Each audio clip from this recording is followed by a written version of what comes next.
Welcome to Star Hostel. This is my 4th day here in Taiwan, and before I check out, itour ko muna kayo dito sa isa sa pinakamagandang hostel na napagstayan ko. Last vlog napakita ko na rin yung female dormitory room and yung shared CR namin, and this time makikita naman natin yung day version ng common room. So, dito nga sa right, iiwan nyo sa locker yung mga shoes nyo. And then, ito na yung pinaka-common area nila. Sobrang spacious, tsaka ang liwanag, diba? May mga papuno pa sila dyan. And, sarap lang mag-chill and relax. Chatting with your friends. Kaya nga lang, sayang at one night lang ako dito kasi fully booked na sila. Medyo expensive lang siya ng konti for a hostel, pero tingnan nyo naman ang facilities tsaka amenities, pati na din yung breakfast. Baka next time you want to consider, okay yung location niya tsaka mababait din yung staff nila.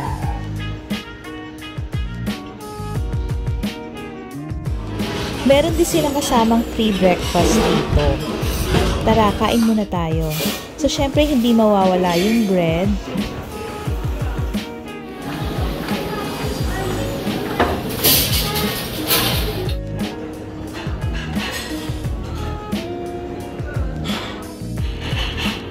And then, binibigay rin nila to, naka-prepare na siya per plate. And, masarap yung toast niya, ha, and nakakabusog na rin. Ito pala yung dining area nila, malaki din siya. Actually, kuha ko to from last night. Hindi ko lang naisama sa last vlog ko.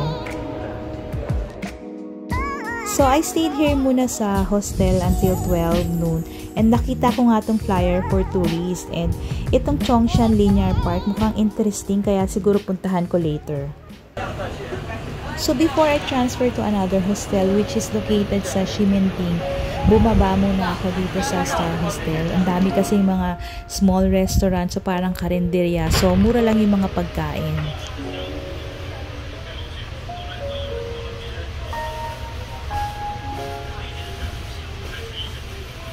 Since hindi naman tayo marunong magbasa ng Chinese, pinicturean ko na lang yung food na gusto kong kainin. Or pwede naman din ituro, pero meron pala silang English menu.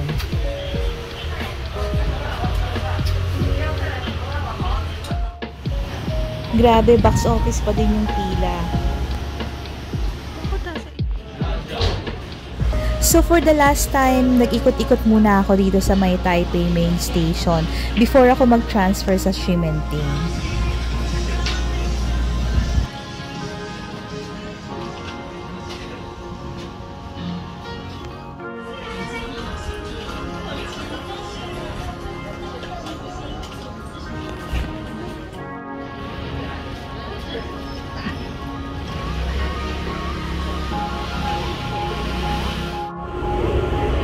Baba muna tayo dito sa may underground para makapag-transfer tayo dun sa kabilang side naman. If you plan to visit Taiwan, don't forget to try their Mr. Donut. Isa siya sa must-try food here. Yung iba pa nga actually, pinapasalubong pa to sa Pinas.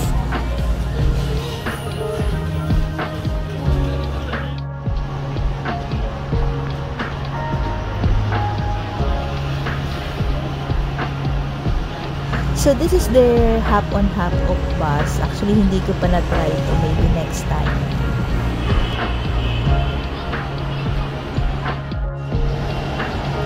Yung totoong na mali ako ng exit, dapat yun ako sa kabilang side pupunta. Kaya lang, tinamad na ako. Kaya ikot-ikot na lang tayo banda dito sa railway station.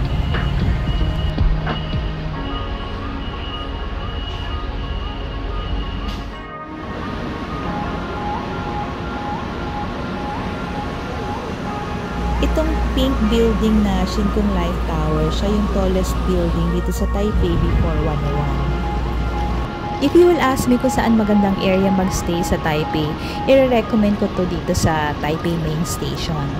Since main station nga siya, 3 line ng MRT ang connected dito. Ang una at pinaka-importante is yung airport line. Andito rin ang red and blue line. Super convenient din dito if you plan to go outside Taipei kasi nandito na rin sa area yung bus station, pati na rin tong railway nila. You can use the ordinary railway and yung high speed nila. Food and shopping haven din dito. Ang daming kainan and itong underground mall nila 1 mile long. Ganun siya kalaki. Kahit dun sa labas ng hostel ko, shopping area din siya kaya ang dami yung options. Ang Ximending Night Market, 1 station away lang naman siya from here or actually pwede rin siyang lakarin.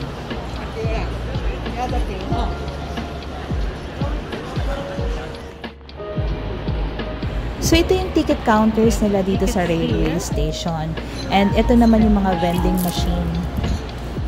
Madali naman siyang gamitin and meron ding English. You can also pay through credit card here. So going back to my hostel, kinuha ko lang yung gamit ko and nag-taxi na ako papunta ng Ximending.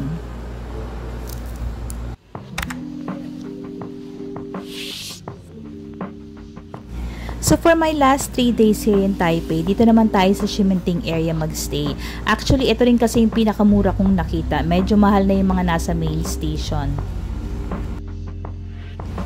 Tara, hostel tour muna tayo.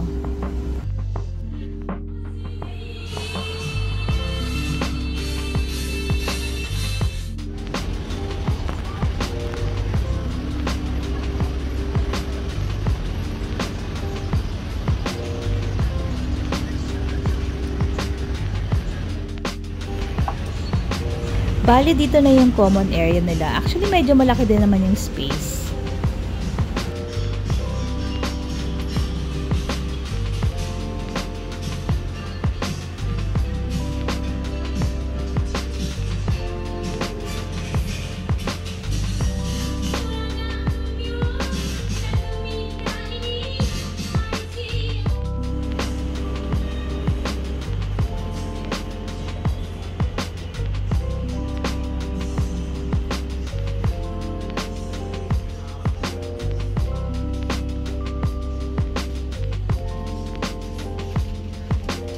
May privacy ka pa rin naman and ito nga pala yung area ko.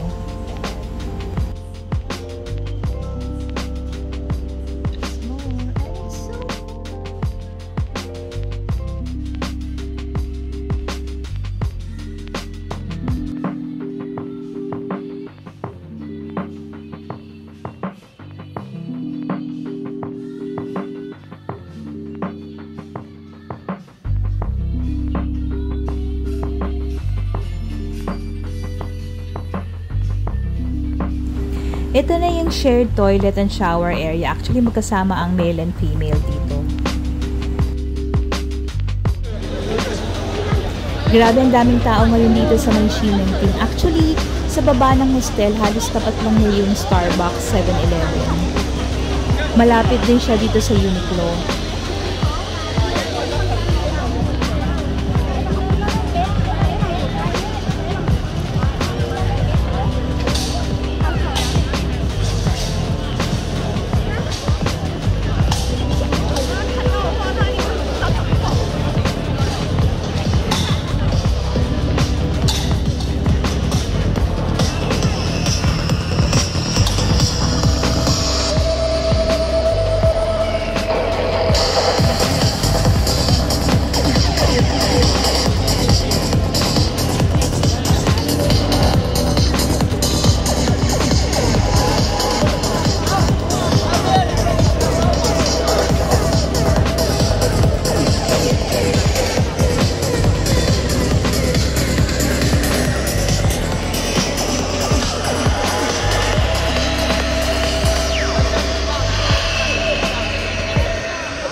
Let's go to Linear Park. Actually, naisipan ko lang mag-bus.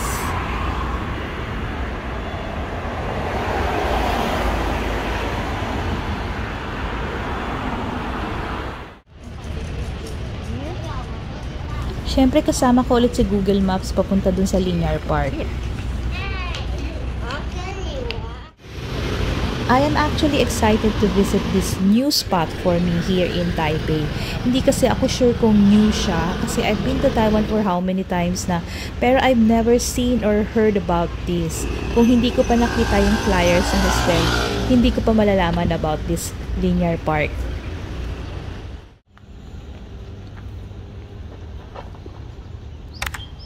So finally, nakarating din dito kahit medyo naligaw ng konti. Next time kasi, mas okay mag-MRT papunta dito. This park is located in between these two stations. So pwede kayong mamili kung saan nyo gusto bumaba. Dito nga lang tayo nakapasok sa bandang gitna ng park. Pero okay na din, let's see. Mag-walking tour muna tayo.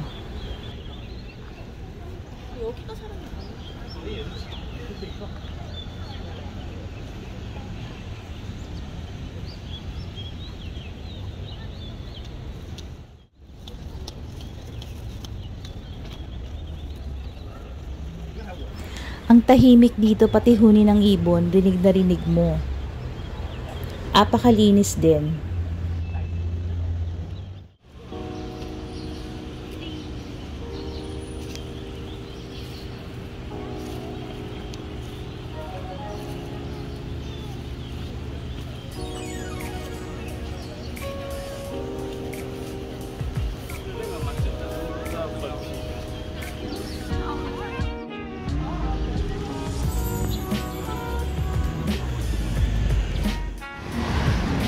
So, dito na yung dulo ng park. Ito yung malapit sa Shuanglian Station. Just outside Taipei. So, ito yung nearest exit niya, exit 1. Here's the Linear.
Habang tumatagal and gumagabi, dumadami din yung mga tao and parang nagugustuhan ko yung vibe dito. Actually, ang cute ng mga restos and cafe dito, pati na rin yung mga shops. Maliliit lang sila pero ang cute.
Mukhang magaganda yung mga style ng mga damit dito sa Linear Park.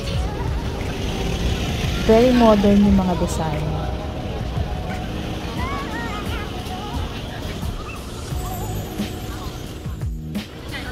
Puro mga teens din yung halos mga nakakasalubong ko and yung iba pa nga mga students. So I guess this place is very popular sa mga youth.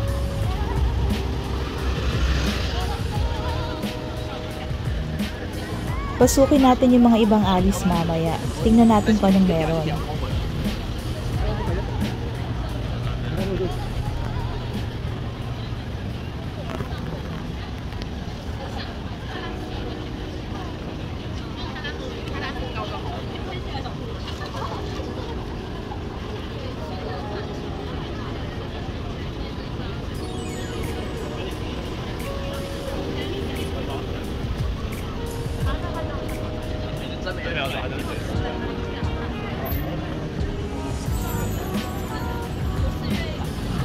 Mukhang may bago akong marerecommend na area na pwedeng puntahan dito sa Taipei.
So I guess ito na yung end side ng park.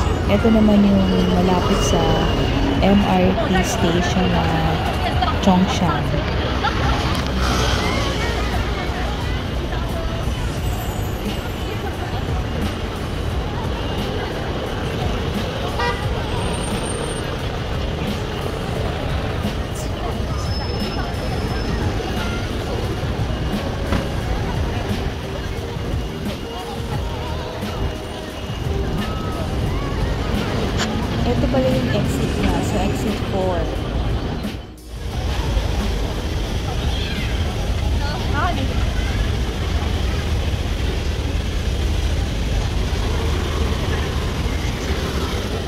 Nalakad ko na yung end-to-end part ng park, pero parang mas maganda to sa gabi.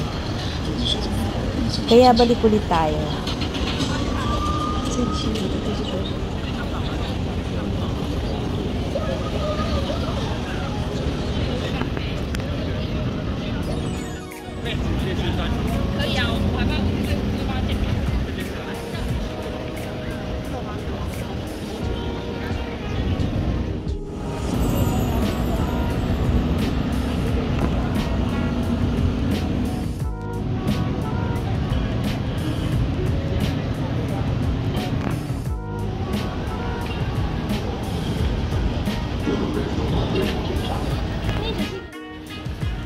So, pumasok nga ako dito sa isa sa mga alley.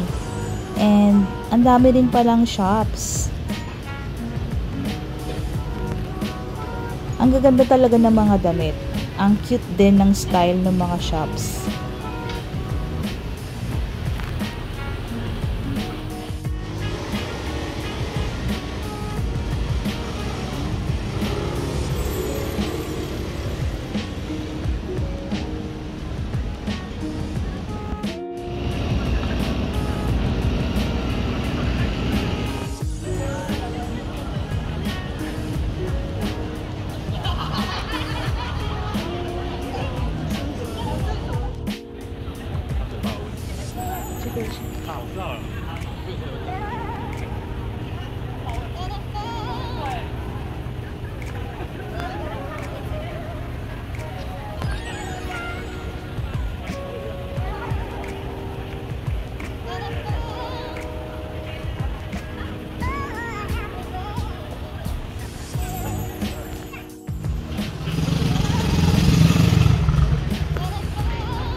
So far, naaaliw ako dito. Mukhang mas maganda siyang puntahan sa gabi.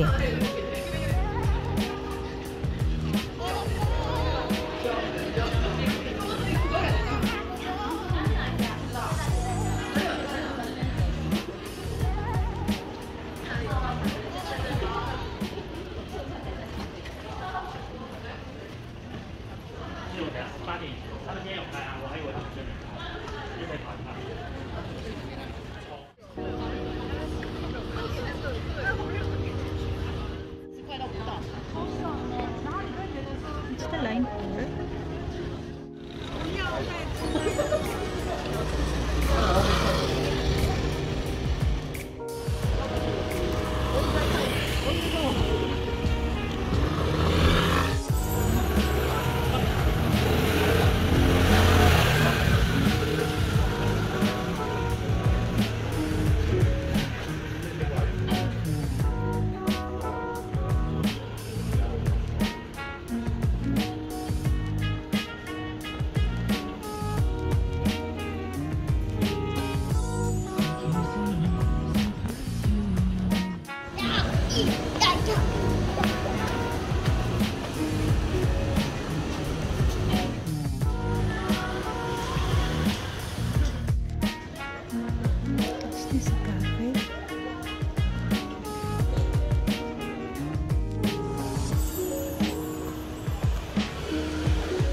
Yung mga restaurants dito, puro ang hahaba din ng mga pila.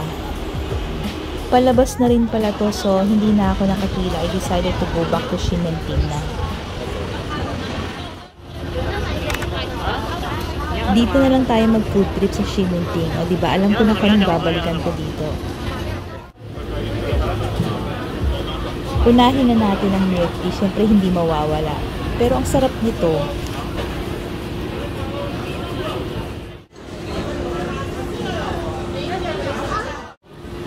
Masarap din tong sausage nila. Hindi ko alam kung anong tawag dito pero masarap din siya. Para siyang rice cake na may peanut sauce and sugar sa ibabaw.